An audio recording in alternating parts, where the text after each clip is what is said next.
13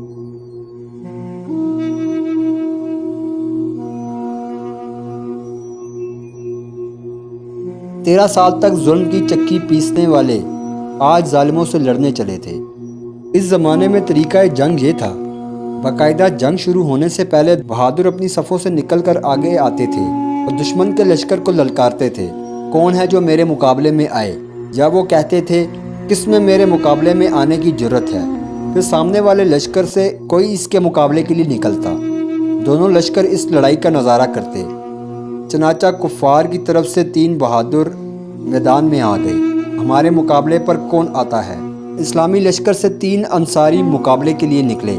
مشرکین بولے، تم لوگوں کے نام کیا ہیں؟ تینوں نے اپنے نام بتائے۔ ہمارا تمہارا کوئی جھگڑا نہیں، ہمارے مقابلے میں ہماری قوم کے لوگوں کو بھیجو جو ہمارے برابر کے ہوں۔ صحابہ اکرام کی طرف سے عبریہ بن حارث، حمزہ اور علی، اب یہ تینوں صفوں سے نکلے اور ان کے سامنے کھڑے ہو گئے۔ آخر تینوں میں مارکا شروع ہوا۔ سیدنا عبریہ رضی اللہ عنہ عمر میں سب سے زیادہ تھے، انہوں نے عتبہ سے مقابلہ کیا۔ سیدنا حمزہ رضی اللہ عنہ نے شیبہ کا اور سیدنا علی رضی اللہ عنہ کا مقابلہ ولید سے ہوا۔ سیدنا حمزہ رضی اللہ عنہ نے ایک ہی وار میں شیبہ کا خاتمہ کر دیا۔ اسی طرح علی رضی اللہ عنہ ولید پر حملہ آور ہوئے اور وہ ان کا وار روک نہ سکا، تلوار اس کے کندھے کو کاٹتی ہوئی گزر گئی۔ سیدنا عبریہ رضی اللہ عنہ اور عتبہ میں دیر تک مقابلہ ہوا۔ سیدنا عبریہ رضی اللہ عنہ کو گہرا زخم آیا، چنانچہ حضرت علی رضی اللہ عنہ نے آگے بڑھ کر عتبہ کا کام تمام کر دیا۔ اس جنگ کے چند دن کے بعد حضرت عبریہ بن حارث رضی اللہ عنہ زخموں کی تاب نہ لا کر شہید ہو گئے۔ جنگ کی ابتدا میں ہی کافروں کو بھاری نقصان اٹھانا پڑا، ان کے 4 نامی گرامی بہادر مارے گئے۔ اللہ کے رسول صلی اللہ علیہ وآلہ وسلم نے صحابہ کرام کو جوش دلانے کے لیے فرمایا، اس ذات کی قسم جس کے قبضے میں محمد صلی اللہ علیہ وآلہ وسلم کی جان ہے، جو شخص بھی آج جم کر ثواب سمجھ کر لڑے گا، دشمن کو پیٹھ نہیں دکھائے گا اور خوب بہادری دکھائے گا، اللہ اسے جنت عطا فرمائے گا۔ صحابہ کرام پہلے ہی کچھ کم پرجوش نہ تھے، رسول اللہ صلی اللہ علیہ وآلہ وسلم کے ان الفاظ نے انہیں ایک نیا ولولہ عطا فرمایا۔ چنانچہ اس جنگ میں حیرت انگیز واقعات پیش آئے۔ عمیر رضی اللہ عنہ ایک انصاری صحابی تھے۔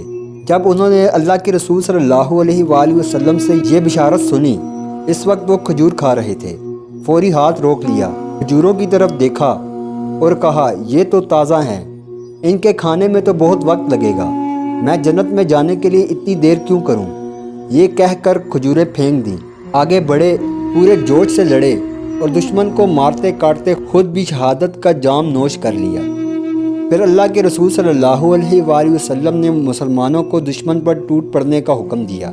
دشمن اس سے پہلے ہی جنگ شروع کر چکا تھا اور اپنا زور لگا چکا تھا، اس کا جوش و خروش مان پڑ رہا تھا۔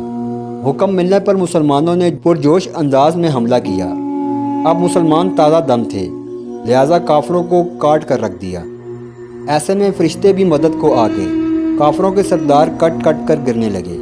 اسلام کا سب سے بڑا دشمن اس وقت کا فرعون ابو جہل اس لشکر کا سپہ سالار تھا۔